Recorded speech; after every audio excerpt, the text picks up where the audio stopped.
আপনাদেরকে tuna fish ভুনার recipe দেখাবো। তো সেই জন্য আমি টোনা ফিশটাকে ফার্স্টে ভেজে নিচ্ছি, ব্রাউন ব্রাউন কালার করে নেব। তো এখানে মোট 6 পিস করবো আমি, যে এখানে 2 পিস জাস্ট হলুদ লবণ আর মরিচের গুঁড়া দিয়ে নিচ্ছি। তো এইগুলা দিয়ে এইভাবে মেখে নিব।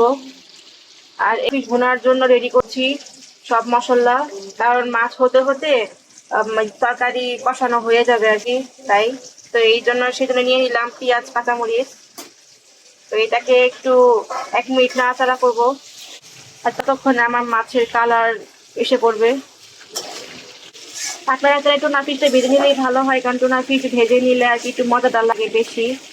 আর কাঁচা কাঁচা বা রান্না করলে আর কি একটু গন্ধ গন্ধ লাগে, তাই আমি সবসময় এটাকে ভেজে নেই, এতে স্মেলটা আসবে না, আবার খেতেও মজা লাগে। তাই আমি ফার্স্ট এটা ভেজে নিচ্ছি। তো এই মিনিট ধরে নাড়াচাড়া দেওয়ার পর পেঁয়াজ কাঁচামরিচ, এরপর আমি মরিচের গুঁড়া দিয়ে দিচ্ছি 3 টেবিল চামচ। তো আমার 6 পিস মাছের জন্য আমি পরিমাণ করে মশলা দিয়ে নিব। তো আপনাদের কম বেশি হলে সেভাবে নিয়ে নেবেন। আমি এখানে টেবিল পরিমাণ মতো করে সব দিয়ে নিয়েছি। আমি এখানে টেবিল চামচে 3 চামচ মরিচের গুঁড়া, হলুদ 1 চামচ আর লবণ পরিমাণ মতো দিয়ে নিয়েছি। রসুন বাটা দিচ্ছি প্রায় হাফ টেবিল চামচ।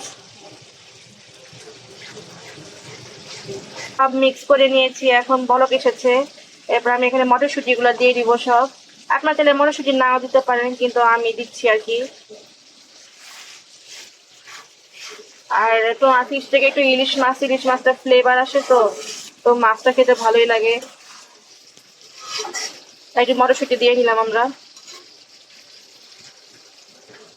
এই দেখেন আমি এখানে মটরশুঁটি দিয়েছি, সাথে একটু সিম একটুখানি ছিল, সিমের বিচি আর কি, তো সেটা আমি এখানে দিয়ে দিয়েছি। তো এই দেখেন আমি কষাইছি এটাকে ইচ্ছা মতো, আমি এখানে একটু পানি ইউজ করি নাই, তেল আর মানে যত সব মশলা আর কি। তো এটাকে আমি ভালোবাসে কষাইলাম। তো ভালোভাবে কষানোর পর আমি এখানে একটু পানি দিয়ে দিব হালকা, যাতে মটরশুঁটিগুলো সিদ্ধ হতে পারে। তো আপনারা পরিমাণ মতো পানি দিয়ে দিবেন। তো আমি যেটুকু পানি দিয়ে নিলাম, কারণ আমি এটাকে মাখা মাখা রান্না করবো আর কি, যে মাছের সাথে লেগে থাকে এরকম ভাবে আর কি মশলা দিব। পানিটা দিয়েছি এই যে মটরশুঁটি সিদ্ধ হওয়ার জন্য, এই যে যেগুলো সিদ্ধ হওয়ার জন্য আমি পানি দিয়েছি। তো এই মোমেন্টে আমি ঢেকে দিব সিদ্ধ হওয়ার জন্য। আর বলক আসলে মাছ দিয়ে দিব। আর এই যে হলো মাছ, আমার এটা আমি সব ভেজে নিয়েছি। তো এটা এখন রান্না করব।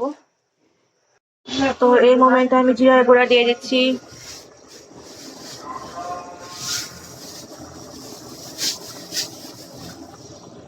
তো আমি 1 চামচের মতো জিরার গুঁড়া দিয়ে নাড়াচাড়া দিয়ে নিলাম। এখানে মাছগুলা দিয়ে দিব। মাছগুলা দিয়ে দিলে এটা পানির সাথে মিশে যাবে, মাছের ঝোলের মশলাটা সহ।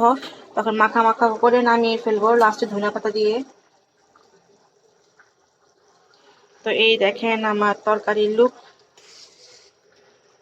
এই যে আমি কিন্তু এখানে পেঁয়াজও বেশি দিয়েছি, আমি পেঁয়াজটা এখানে বেশি, দেখেন প্রতিটা নাড়া নাড়ায় কিন্তু অনেক পেঁয়াজ দেখতে পাচ্ছেন। এই যে দেখেন পেঁয়াজ আর পেঁয়াজ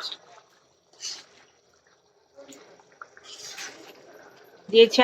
আপনারা চাইলে এটাকে স্কিপ করতে পারেন, কারণ মটরশুঁটি না দিলেও চলবে, যারা মটরশুঁটি প্রেমী না তারা দিবেন না।